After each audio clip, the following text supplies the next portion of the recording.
Hey guys, subscribe for daily content, and if you're shopping for gear, make sure you check out the description for the newest items at some of the very best online retailers. There's also links for some of the items that I personally recommend. Thanks! What's going on YouTube? Metal Complex here, and welcome to this week's episode of The Knife Guy. If you are new to my channel, you just came out of some weird corner of the internet and you have no idea where you are or who I am a knife guy, knife user, knife collector, knife enjoyer of many sorts. We are all, if you're watching this video, I assume, knife people in this super weird and crazy EDC and knife-related world. We all go down our own unique paths, but oftentimes those paths intersect and we experience a lot of the same stuff. What I like to do is pick up knives that are, in this case, I think all of them except for the Cuvist are mine. And I like to just flip them and turn them over, give you guys something to watch and or listen to on this hopefully beautiful Sunday morning, afternoon, or evening. So, this is a topic that's real easy for me to talk about because there is no way to there's no way to predict how this is going to unfold. So anybody's thought process is, you know, it's all just as likely as anybody else's, right? The world is moving faster. Like how things are progressing, the valuation of things is changing more rapidly, and it's, I don't know if you want to call it progressing. Let's say it's changing, right? Anybody who's ever looked at NFTs, what? If you don't know what that is, no, I'm not even going to try to explain it. It is amazing the value of random digital art, right? And how people are somehow managing to mint these and turning them, they're able to turn them into digital currency. So, you know, you hear stories of kids, teenagers buying NFTs for $500 and becoming multi-millionaires over the course of months, you know, sometimes years, but months. Yeah, wow, that doesn't make sense, but, you know, stuff like that's happening. Digital currency is super weird. What people invested in, and, you know, obviously there's still of course, a traditional stock market. I'm not going to pretend to know about all of this, right? Who would have guessed Pokemon cards would be worth so much? Holy moly. My brother and I were talking because he actually, I was dumb enough to give all of I became too cool for Pokemon cards when I was 14 or 15. And I had this book. I had kept everything in, like some of the ones that I just like, you know, no matter what, all of my holographic cards, right? They were all kept neat, no matter what. And always put them in a sleeve. You put that sleeve in the book and you don't touch it, right? Nobody's allowed to touch it. And then the really cool stuff, the really rare stuff, or at least what I thought was cool back then, that went in a sleeve and then it went in a hard case and it never came out, right? That's how I was taught to collect cards by our local card shop owner. And he said, if they become valuable someday, they are kept in mint condition, which will maximize the value, right? And I remember being like, wow, I found some cards that are worth like, you know, like $50. I remember finding for those of you who collected Pokemon cards when you were younger, right? I would imagine a lot. Like, for those of you eye-rolling right now, listen, my demographic on this channel, 80% of you are 25 to 45 years old. If you're interested in the widely varying and crazy and very magnetic world of pocket knives, very much the same thing attracted us in our youth to Pokemon cards. So there are way more of me out there than some people might guess. Anyway, and to prove it, right, the valuation of Pokemon cards, some of them are worth millions of dollars. It does not matter if you think that's silly. It doesn't matter. They are, and people are buying them, right? I mean, that's just how things work. Valuation of things, sometimes the demand rises so unbelievably fast, right? It cracks me up. On that note, well, I've had people go, $3,000 for a pocket knife. Oh my gosh, all it does is cut. You think this is crazy? There are people out there paying millions of dollars for a tiny cardboard rectangle with a cartoon dragon on it. You idiot. Why are you wasting your time being frustrated with this? You have no idea. You have no idea what else is out there for you to be frustrated by, right? So instead, I would suggest can that mentality and just accept that sometimes demand will drive the price up for things and there's nothing you can do about it, right? Now, that's not the point of discussion here. Because the valuation of things will always make people frustrated. It's like that song says, what's the trending song on Instagram and TikTok? We don't owe you affordability. Yeah, I mean, in a lot of ways, nobody is owed affordability, right? I mean, there are some things that, you know, in order to live, right, cost of living and things like that. But for some things that could be considered or are absolutely considered luxury items or enthusiast collector items, no one is owed affordability, right? To assume that you are owed some level of affordability in that tier of item is a silly thought, right? It's like me yelling at a Lamborghini as it passes going, why can't you be less expensive? Like the Lamborghini and the person driving don't care, and neither the people who made it. But that's silly. That's the equivalent of what I'm doing there. Anyways, wow, I'm really rambling here. Yeah, Pokemon cards. Crazy. My brother was showing me, he was like, look at this. Look at what these are going for. Even, you know, yeah, you got to get them PSA mint graded. He said, even if it's not mint graded that high, look at this. This is crazy. And, you know, we talked about it, and I was like, hang on to them, right? Because stuff like that will only become more valuable. So let's pump the brakes here. What are we talking about today? Pocket knives. We definitely experienced this in the world of pocket knives, right? Some knives become worth substantially more money very quickly, right? Here's a great example. This is the Monkey Edge 3V XM18. No, you can't buy it from me. I'm not concerned with this is gonna make people mad. What if I offered you $5,000 for it? Seriously, I don't care. I just want the knife, right? So it's really not that important to me.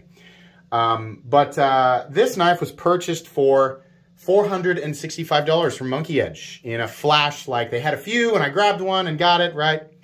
Now they go on eBay for like $1,200.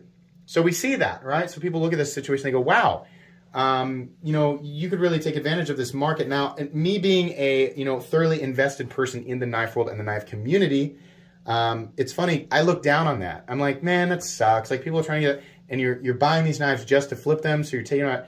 But for whatever reason, I have no issue with it when it comes. Like, when I see it with Pokemon cards, I'm like, dang, I should have bought way more Pokemon cards when I was younger, right? My parents were telling me, no, don't spend all your money on Pokemon cards. You got to study up. You got to go to college. If I had just told them to shut up and just done nothing but buy Pokemon cards, I'd be retired as a 34-year-old right now. I'd be a multi-millionaire. Literally, the guy, we were laughing. We were like, the guy who owned that card shop was a billionaire and had no idea. I don't know what he's doing now. Probably kicking himself. But there's no way to know, right? There's no way that any of us as kids or our parents, even like my dad was like, yeah, I mean, I used to collect baseball cards. I don't know what this Pokemon crap is. He always used to intentionally call it Pokemon, right? You people know who you are. You know it's pronounced Pokemon. You call it Pokemon as if you're dismissing it so aggressively that you can't be bothered to pronounce it correctly. Like, we're supposed to believe you don't know. You know. You know how to say it right. Don't be that, right? My dad used to say that.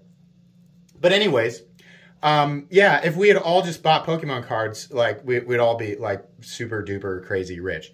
I was stupid enough to be like, I'm too cool for this. Gave them all to my brother. My brother has something like, I don't know, 100, 150, maybe 200 holographic cards. I have no idea. Crazy. And they're all just perfect. I told him, I was like, man, you have serious. You have like a decent house worth of Pokemon cards there. These are older ones, right? For those of you who know them really well, the base set and the fossil and the jungle cards, right? That's what he's sitting on, which, you know, a lot of that stuff is worth a lot of money. But no one could have guessed, right? So people looking at, and you know, it's the same thing with a lot of stuff. A lot of people will only make purchases. Enthusiast collectors will only make certain types of purchases if they feel like it's a good investment opportunity. It is ironic that because I am so, is it ironic? I don't know if it is. It's just, I think it's contradictive. I'm being a hypocrite. Me being super invested in the knife world, knife community, I specifically will never buy a knife with the intention to flip it because I just enjoy the hobby element of it, right? I want to have it. I'm not interested in it because it can make me money. I'm interested in it because I love the teeny tiny little details. So I aggressively defend people who say, hey, that's bull crap. You're taking this thing and you're flipping it, right? So yeah, I'm recognizing out loud that that is a contradiction because I don't have any problem with it in any other enthusiast community because I'm not involved, right? If it doesn't affect me, then I don't care, which is an unfortunate truth about most people.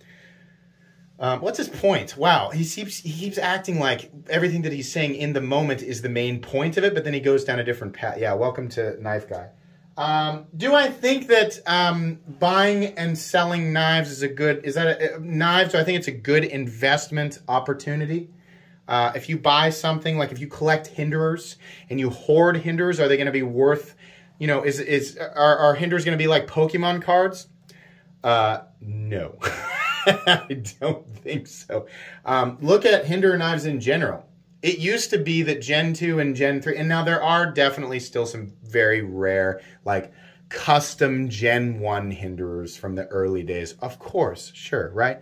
But when Gen 4 was a big deal and there was like kind of the first scarcity wave, right, was sort of there. It was between Gen 3 and Gen 4. Then when Gen 4s became super available, the Gen 2, especially like the sterile Duratec, back when CPM 20CV was Duratec 20CV, there would be sterile Duratec 20CV Gen 2 or Gen 3 Hinderers that were worth a lot of money. Now, nah, it's just like the newest Hinderers that nobody can get are worth the most money, and those older, they're technically rare production variants of Hinderers, people just don't care because we all know good and well that despite the fact that those older ones are rare, they have the crappy detent, and they have specifically, they only run on nylon washers because that was pre-Triway. So the demand for those has dropped. But it's rare, but the demand has dropped, right? It doesn't matter sometimes how rare it is. It's always funny to see somebody arguing about that in a sales thread. You don't know how rare this is. Like they're trying to justify the price. Listen, if nobody buys it, then it doesn't matter, right? You can price it for whatever you want, but the demand's not there. It doesn't matter if you think it should be valued just exclusively based on rarity. It doesn't matter if there's no potential buying audience, then the value simply is less. That's a hard thing for people to swallow when they have made a certain amount of invested and dedicated a certain amount of time to the belief system. That's part of the reason why I don't let that impact my interest in this hobby. I have knives that are worth a lot more than I paid for them. And over time, I expect most of their values to drop as newer and more interesting things arrive in the knife world. Now, I mean, who knows? Let's say 20 years from now, one of my knives is worth $1 million for whatever reason. That's crazy. $1 million pocket knife? Shut up. Remember, Pokemon cards. Just remember, every time you start to say something like that, Pokemon cards, little cardboard rectangles, are slapping you in the face with the truth that is, there's nothing, like, it doesn't matter. It simply is supply and demand. And if there is an enthusiast element, if there's a collector element in the market, it doesn't really matter what the initial design purpose of the object was. If there's enough people interested, the enthusiast population is that crazy, that demanding, right? That kind of stuff can happen. And I know that the vast majority of you guys watching know this, right? It's just like the 0.01%. There's like a bill. It's like, I just can't wrap my head around it. My head's made out of baked beans and bacon, and I just can't, gosh darn it. Like, okay, well, I can't do anything about you. And if you can't see me, I'm doing exactly what you think I'm doing. I'm hunched over and my arms are bent at 90 degrees with my elbows out, and I'm moving them from side to side, and I'm stomping aggressively with my left and right feet. I'm doing exactly what you think I'm doing. Yeah, no, I don't think that for those people who say, like, I collect knives, it's an investment thing for me. There are definitely examples in the past of people collecting very specifically, right? Like those people who have, it's like people like, I have 100 knives and they're all Civivis and CJRBs and, you know, they're all, but like that, if that was your investment idea, you have failed. That's not going to yield anything. But there are people in the past who have collected very specifically rare knives that they know are going to be worth more money at some point in time. and then have capitalized on that. But it doesn't happen very often. The knife world is not a good, like, you know, if you've ever had the idea, like, I could quit my job and just flip Spyderco sprint runs. No. Don't do that. That's not a good idea. You're going to miss the mark too often. And especially with the way that things are fluctuating right now, right? You have inflation and people getting tired of sprint runs, people getting tired of limited runs, right? You have people like me who constantly, you know, intentionally direct people away from overpaying on the secondary market and try to show them, you know, here's a better deal, something that's available right now, right, where the retail price is good.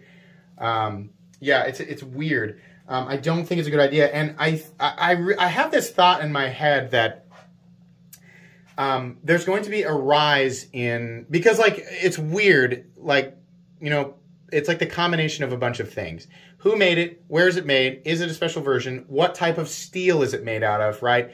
So that steel has such a heavy, unnecessary emphasis on people's internal idea of value. And again, yes, there are steels that are definitely more expensive to create and therefore technically more premium than some cheaper ingot form steels, right? So M390, for example, is a steel that is more expensive, and I think we can all universally agree, probably more premium, for lack of a better word or definition, than steels like HCR13 MOV.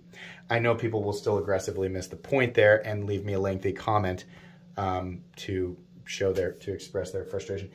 That's fine, but yeah, I understand that. But I think that, you know, in the future, there's going to be more and more and more materials in blades in the enthusiast knife world that are not steel. Like, we have tungsten carbide, and we have, you know, dendritic cobalt and stuff. Like, eventually there's going to be something like that that makes all past steel compositions essentially, you know, not, it's going to reduce the value of them. And some people might say, well, it doesn't necessarily, you're saying that, you know, the value of these things is going to be purely based on their potential utility, right?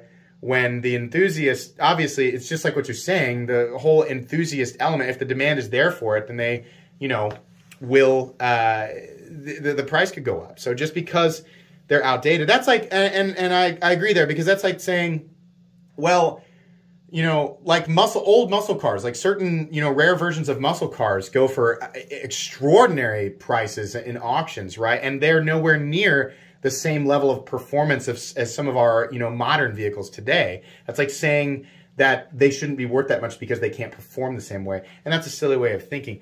I think that in the case of the knife world, valuation is not exclusively tied to, but more tied to the potential capability or perceived capability, right?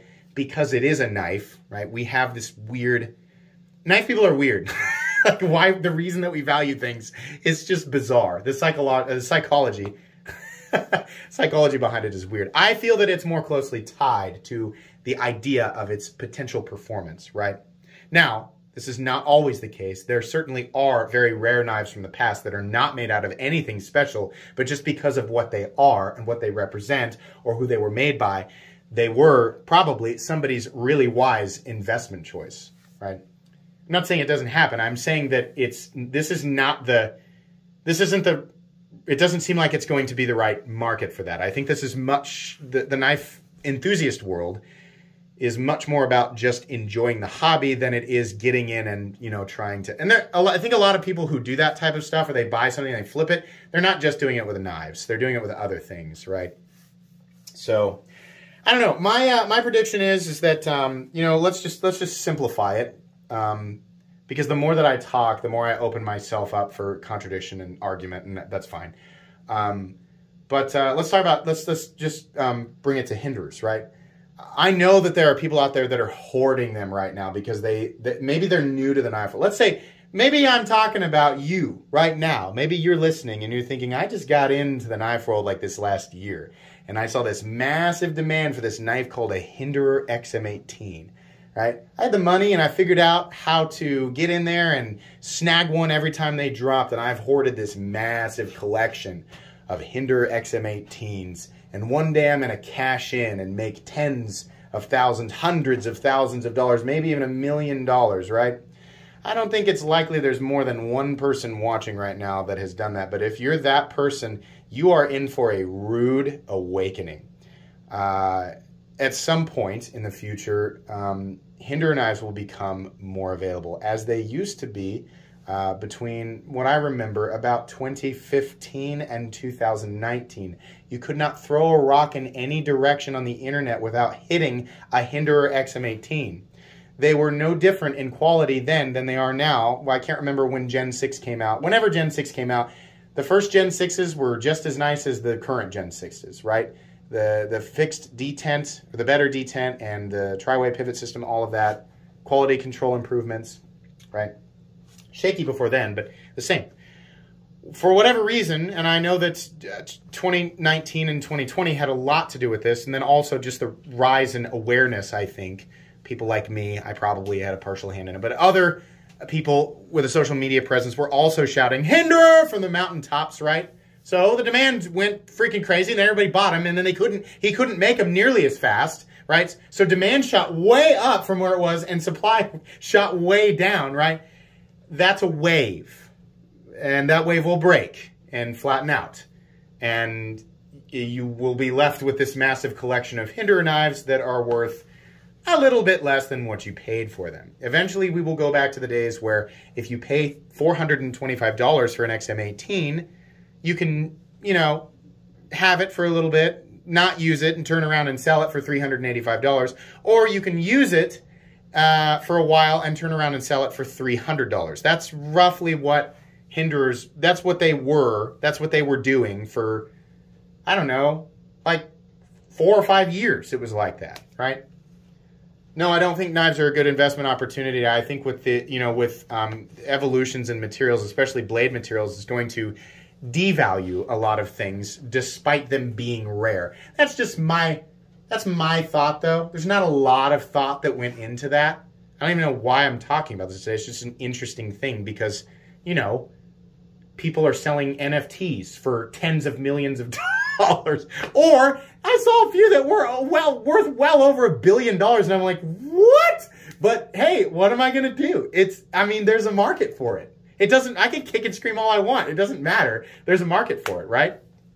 We're all human beings. We're all susceptible. I mean, like, you know, as crazy as people might think that is, like, people are going to say, that's just, people are just crazy. They're just stupid. I'm smart. Look at me. I'm smart. I don't do dumb stuff like that. Listen, given an infinite universe and infinite time, you, who is saying that exactly, that people who do things like that are stupid and that you would never do that, an infinite universe and an infinite amount of time, eventually you would be exposed to something that would cause the exact same level of interest in you. And given the right amount of income or disposable income, you would pay for things like this that are, you know, arguably identical in this illogical way, right? So don't give me that. Don't give me that. We're all human beings, right? It's weird. We live in a weird world, right? And we can, you know, we can put on the brakes and let it drag us, or you can just, no, you know, let's go with the flow.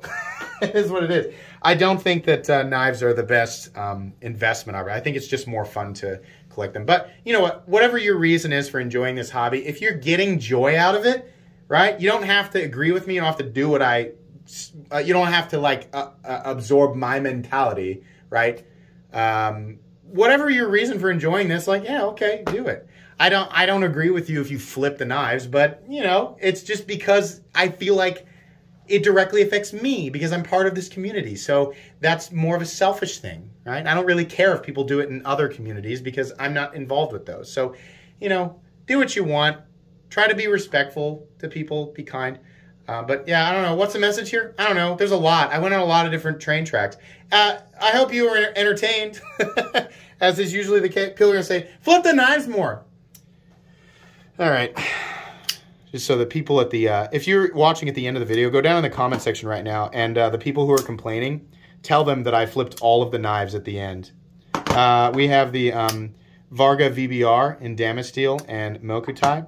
We have the Qvist Bladeworks variant, Spyderco Para 3 in Maximate and RGT scales. The very expensive Herman Dragonfly Custom in Timascus and Damacor. Spyderco PM2 in Flytanium scales. The Ritter Hogue RSK Mach 1 G2. Hinder XM18 3.5 inch Gen 6 and S35 VN. We have the Torino, what is this? The Torino, whatever this thing is, and this is the material that I'm talking about, tungsten carbide. Anyways, I can't remember. Rat 1, D2, do we really need to name? Maybe some people don't know. We have the Demco 80 20.5, the Taiwan-made 20.5. This is the one that people always get angry about the materials, right? We have a custom shop Benchmade Bug Out in S90V, and I've actually swapped out the custom shop titanium scales for the Flytanium scales because I think they look a little better. Did we say Rat 2? Yeah, okay, there you go. Yeah, go down there in the comments and tell them I flipped them at the 24 to 25 minute mark. Anyways, yeah, this is a longer episode. Hope you enjoyed. Please make sure to follow me on Instagram at metal_complex. If you enjoyed this video, leave a like. If you'd like to check out my other content, I do, of course, have lots of videos of knives that are either expensive or inexpensive that I do or don't like, so check those out. And if you enjoy all my content, go ahead and click on that Metal Complex logo right there and subscribe because there's definitely more coming. Thanks again for watching, everybody, and have a great day.